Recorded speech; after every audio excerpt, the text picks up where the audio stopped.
sister does that. And she's also was a nurse for many years.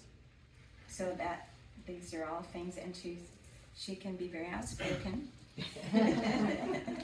So it's Heather's personality.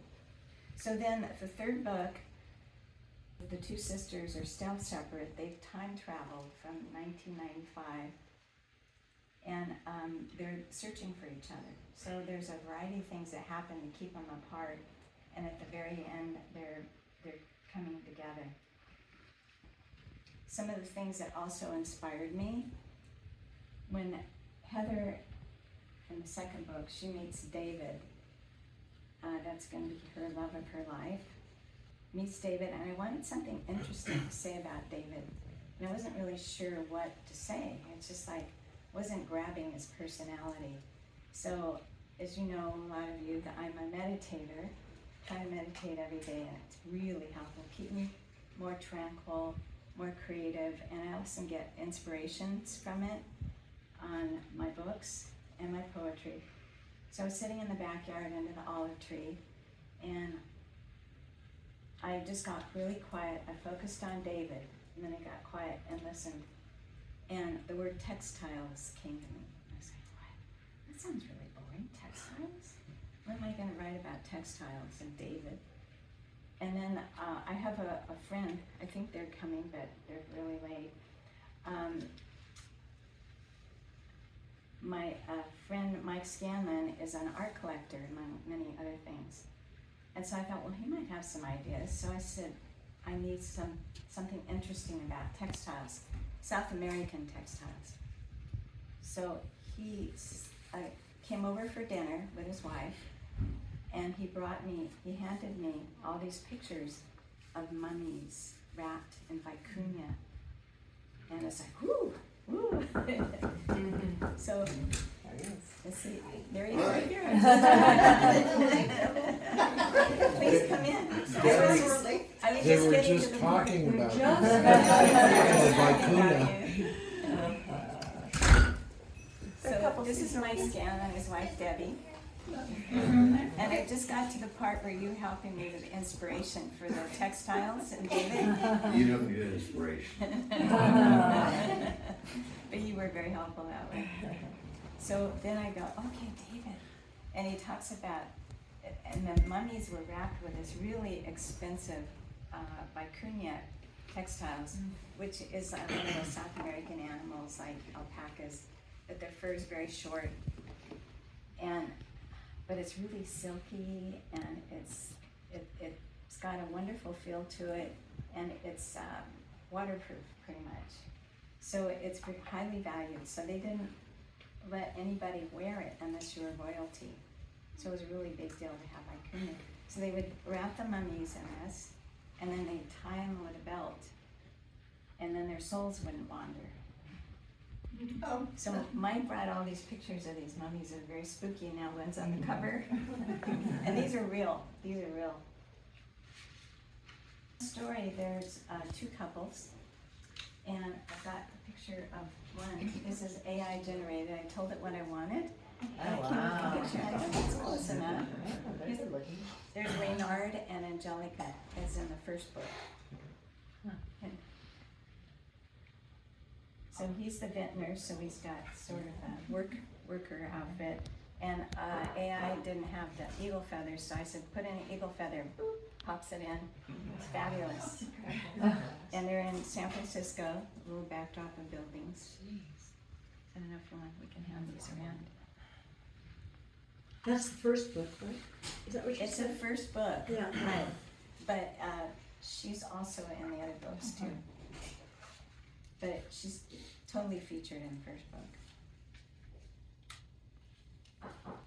She almost drowns on the Russian River, and Reynard saves her. And so she's switched from 1995 to 1848. They fall in love. Angelica helps stop a family curse that's going on with the Native Americans. She's an anthropology professor, and he owns this large rancho. And somewhere in the book, their Hillsburg house is caught on fire by some arsonists. So it's a great, big, beautiful house. I actually saw this just before I drowned, almost drowned.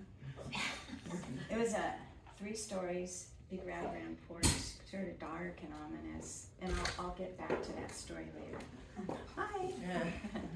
So Angelique is forced to flee with a family, and on their way back, Reynard is injured. I won't get into why. And they need to make their way to San Francisco. So they have lots of adventures along the way. I'll read you a scene. This is where the house is on fire. The whole family is fleeing from this evil guy, Texas Jack, who's their nemesis. We're both the women characters. And the consensus is that they're probably safe because they go into the basement, and under the basement there's another door that goes to this wine cave. So it's away from the house and it's safe. And most people don't know anything about it. So they're hiding in there and they're trying to figure out when they should leave. They need to flee, they need to get out of that area because Texas Jack doesn't know that they survived. Reynard's sister insists they wait till morning because they're really exhausted. And Angelica just doesn't feel good about that decision. So she's not sure what to do. She doesn't want to make waves, but their lives could be injured. So they're all in the cave room and people are sleeping. And Angelica wakes up and she goes, I just don't know about this. I just don't have a good feeling. So I'm going to read a little section from that area. The waning moon illuminated the yellowing leaves of the vineyard that sloped down to the rushing river. After placing the blanket around her shoulders, Angelica leaned over, picked up the hoop drum, and forced her mind to relax. She pulled the blanket over herself and the drum to muffle any sound from her enemies, held it close to her chest, and pounded a quiet, steady beat. She laid the drum down and closed her eyes. She asked God that she be granted the knowledge to know what to do. The vision of a red-tailed hawk filled her horizon, and she floated into a trance, becoming a she-hawk. Her heart became the hawk's heart beating in a speckled beige chest, shrouded with feathers. A bright yellow iris surrounded a large, dark pupil, which peered into the cosmos. She took deep breaths as something pressed on her body, transforming her into the red-tailed hawk, all-wise and all-knowing. Her nose cracked as it turned into a hard beak. Unconsciousness teetered on the horizon, and she pushed her spirit to awaken as she willed the transformation. The two beings merged, and her silhouette of a hawk spread across the dark, cloud-filled sky. She soared above their burning house and spied the ruffians hooting and dancing. That'll teach 'em, Texas Jack yelled. Angelica, in her vision as the red-tailed hawk, finds Mountain Screamer, who lives in the mountains nearby, and he tells her they've got to leave now, or they're going to get killed in the morning. So she wakes everybody up. They're really angry with her. She tells them why, and they finally consent, and they all leave. So they escape. But they're always worried if they're being followed or not. At one point, they have a variety of train wagons, 3 or 4, and Angelica wants to go to the city. They're headed for Monterey because they have a new rancho they're gonna live in. San Francisco would probably have good doctors, and Reynard's really injured, and he's in danger of losing his life. So they decide to go to the city. So they separate from the rest of the wagon train, and some go to Monterey, some go to San Francisco. So as they enter this burgeoning city, this is part of the chapter, this small town had cascaded into a busy metropolitan city almost overnight, with tens of thousands pouring in during 1849. People came across the world to mine the alluring California gold in the streams and creeks. Miners came at great peril, traveling long distances, following maps and advice from others along the way. Many would die on the trip, their boats sinking, wagons overturning. Some would perish from starvation, dirty water, disease, or bandits. The journey was only the beginning for most. They had to buy food and mining supplies to take to the mountains. So I think this is the one Jeannie liked the best. Yeah. Very handsome man. Yeah. David's got me. Sorry. Can't happen. Heather, as I told you, is a nurse and a piano player, and David is a physician. When Heather time travels to find her sister in 1849, she needs a job. So she meets somebody on the boat, and it's evil Texas Jack Roach. And she doesn't know he's evil. And she doesn't, he seems kind of creepy, but kind of nice at the same time. And he was very insistent that she come talk to him because he needed a piano player. He had seen her in one of the Gold Rush towns play, and he was very impressed. She was really good. So while she is a piano player at Roach's saloon, she discovers that the dance hall girls are being mistreated, and she searches for a way to help them.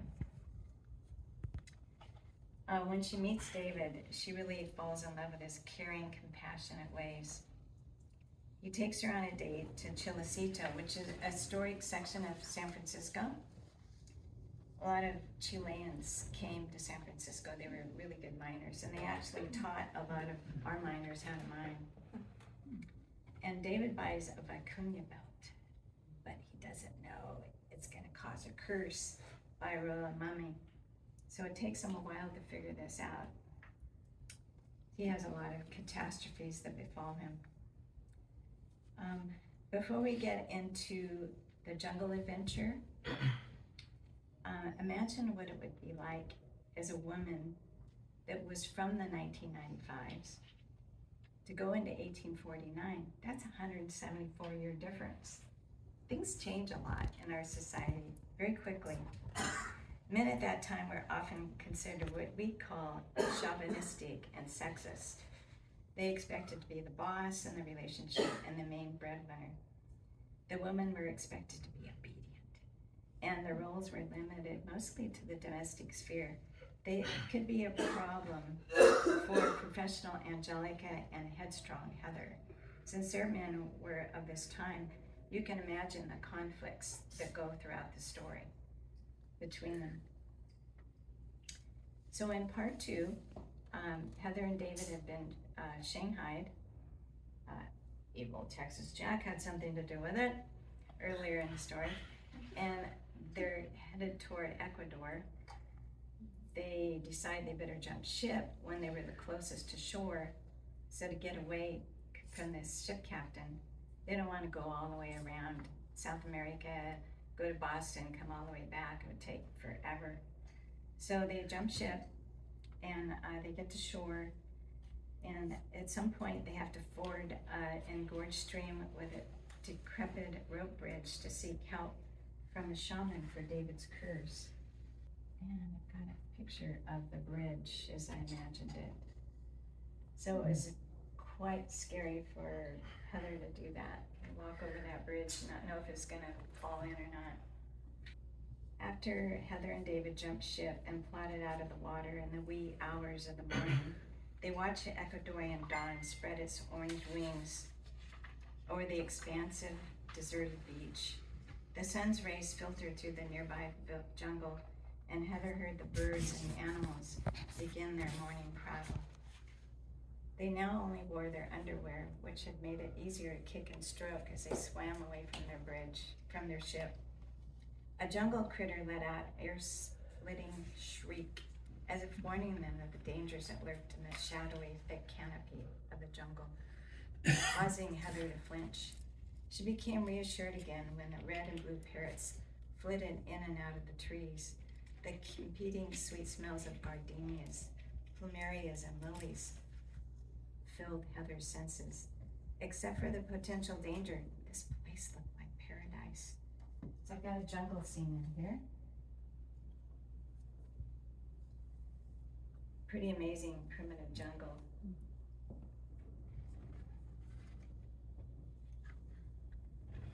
So after they've been in the jungle and they've organized a trip to find the mummy, they rented some boats to take them down a river to get closer to the area where the mummy lived.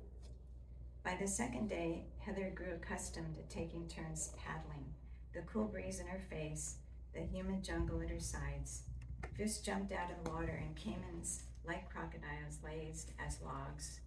As they paddled, they spotted a jaguar napping in a tree, an iguana clinging to the side of a boulder, a red-faced condor sailing above. Native children laughed and splashed on the shores, their watchful mothers washing the family's multicolored clothes of bright reds, greens, and oranges in the brown water. A soft, deep voice sounded in her ears. "Heather, bring my belt." She flinched. Did she hear things? Perhaps Atahualpa was speaking to her.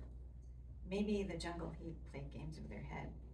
If she told David, he might panic, thinking that she was hallucinating. It would be best not to say anything. Anand, one of the people who were going on the trip with him, Anand noticed the fear in her eyes. "You have a strong heart." He pressed his hands on his chest. "I know you'll persevere. You needn't worry." As he saw this worried look on her face. "You're a warrior like me. Watch."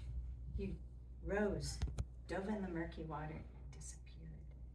She rushed to the front of the boat, pushing aside Gaspar to look for Anand in the caiman-infested river.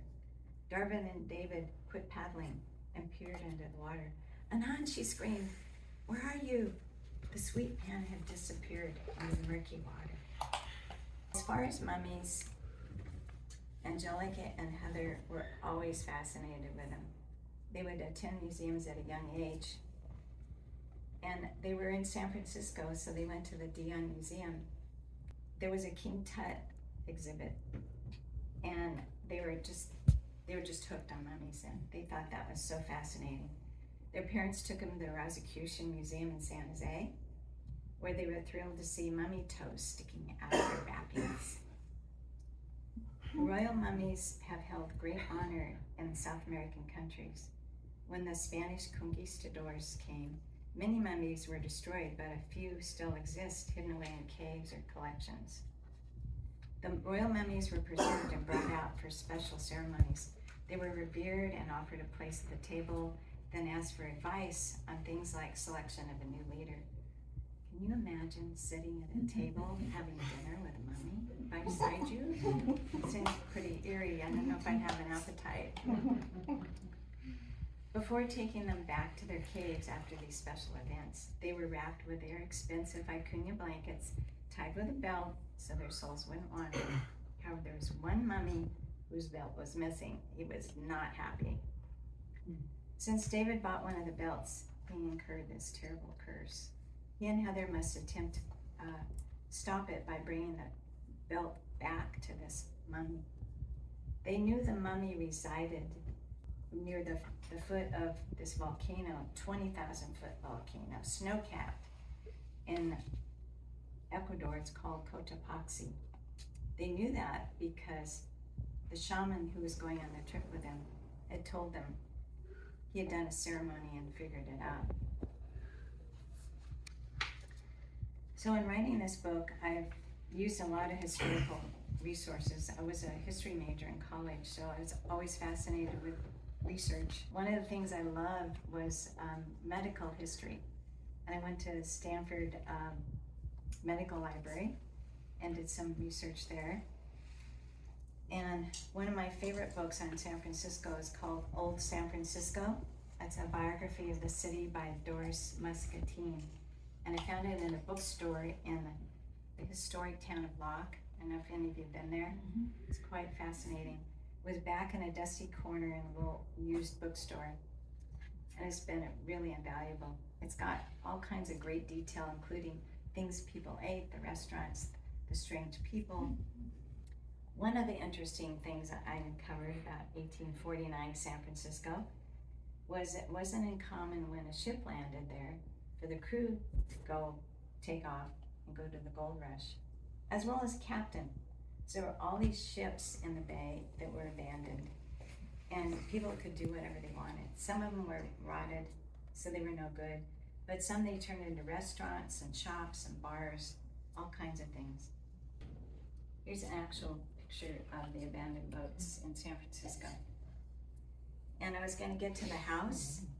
This is the house that I saw just before I actually, in reality, almost drowned. I'd seen it when we were canoeing, and it was so fascinating to me. So for weeks and months, I kept dreaming about the house and thinking about it, and I just had to go back and find this house. And this is a pretty good rendition of it. My husband and I took a trip, and we drove up and down the river road looking for it. We thought, oh, we'll see it. No, didn't see it. And so I called the owner, and she said, what? Tell me that again? So I had to go through the story again. She was a little flummoxed. And she goes, oh, sure, you can come to my property. So she told me how to get there. There was a special gate that you had to go through. And you go, it was through all these vineyards, down a long dirt road. And she was waiting for us in a pickup truck. And she said, hop in, I'll take you down to the river where I think you probably saw the house. So she said, take all the pictures you want, stay as long as you want. So my husband and I walk around the vineyard, took a lot of pictures. He goes, Carolyn, you forgot to look behind the house because you were telling me that there's a dark pool back there. You gotta go look and see a pool or a pond, whatever. Go see. So I go in the back of the house, and sure enough, there's this huge pool with black bottom, huge pool. And I was like, so I was like, so this house has a big part in the book. So when I went to say goodbye to the owner, she said, I told her that I was thinking of writing a book. And she said, you've got to give me a copy of the book when it's finished. I said, sure, I'll do that. Well, it took years. And finally, I called her, and she still lived in the same house. And she said, I said, I want to take you to dinner, and I'm going to give you my book. And she was thrilled. So we actually went there to Hillsburg, and I met the woman and her husband, and they gave me a tour of the house. And what was kind of spooky was the fact that the things that were in the house, the different rooms, were what I had imagined it would be. So this house, it has a lot of significance to me. And I was getting asked if you had any questions. Nice color. Do you have to read both books before to make sense of the last book? You don't. I made them so they'd be standalone, so you could read them and still enjoy them just the way they are. You don't want to miss out on the And story. I was Shapeshifters 1, Gypsy's Warning is 2, and this one, the new one, and Mommy's Gift is 3. So if you want to read them, or you can. Back to that house. How old is that house? It's really not that old, but it looks old. I think it was built in the 70s. Oh. Is it in Hillsburg? It's in Hillsburg, but you can't see it from the river road. It's beautiful. Did you do the drawing? Did you do the drawing? Of the house. No, that was Sue Clark's daughter. Leslie Clark did the drawing. I actually had taken pictures, but I thought I liked it better with the drawing sketch. My question is, Yeah. did you read or watch Outlander, and if so, did it have any influence on you? I'm just curious. I had started my books before I read Outlander, but I did read many of her books. Yeah. I love Outlander. Okay. Diana Gabaldon. I actually met her in person at a book signing. Oh. I was very thrilled. Yeah. I know sometimes other things influence and inspire, and I'm just curious. I mean, obviously a very different place, but obviously the time travel aspect. Right. And the female, I always strong liked- female. I always liked time travel. Yeah. And I was very fascinated with the gold rush. That period of time Yeah. is very fascinating. Well, it's great for the people that aren't probably Californians either. Right. Any other questions? Yes. What's your next book? Well, I think I'm done. But if there was a lot of pressure, I could write another one. And I sort of started, I was gonna do a prologue, which I didn't include. And it was Angelica's daughter, Grace. And she's a pretty interesting character. She's drawing on the experiences of her aunts and different relatives. They have these little psychic things going on. They have visions and different things. One of them, a crazy woman, spouts out things. She goes, oh. And then she starts doing these funny rhymes that tell about what's gonna happen. Wow. So she's wondering, Grace is wondering if she's got any of those qualities. Sounds like you're gonna write it. It's possible, but I actually wrote one. I haven't edited it yet.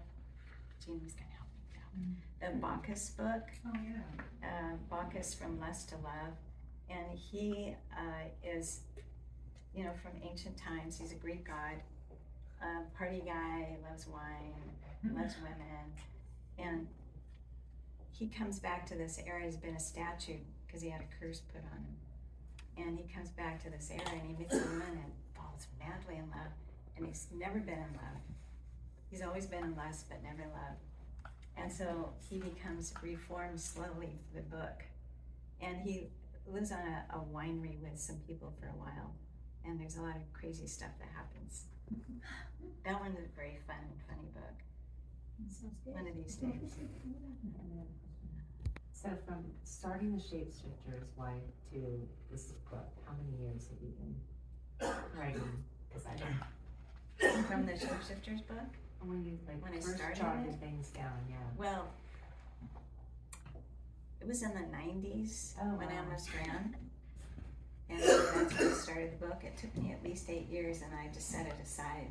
Wow. Because I didn't have a clue who to go for an editor. I didn't know Jenny then. And I found, the lady Fran back there, I went to a fan group and she introduced herself, says, I'm a poet. And she goes, I want you to go with me, because I said, I'm a writer. You need to go with me to my class I'm going to in a couple hours and meet Sue Clark. So that was my first editor. And that was 10 years ago when I met you. Easy. Yeah. So then from that point, 10 years ago, I got all 3 published. So it was rapid at the end, slow going in the beginning.